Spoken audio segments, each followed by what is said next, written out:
Your vehicle's glove box can be opened by pulling on this handle. The sunglasses holder is located above the rearview mirror and is opened by a push and release motion.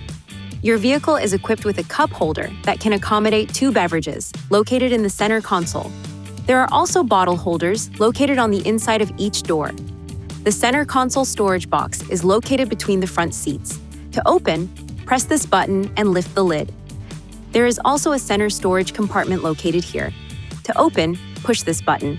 To close, push the lid in until it latches. There are several luggage hooks located throughout the cargo area. Use them to properly secure all cargo with ropes or straps, preventing the cargo from sliding or shifting. There is additional storage available beneath the cargo area floor, if so equipped. Please see your owner's manual for important safety information, system limitations, and additional operating and feature information.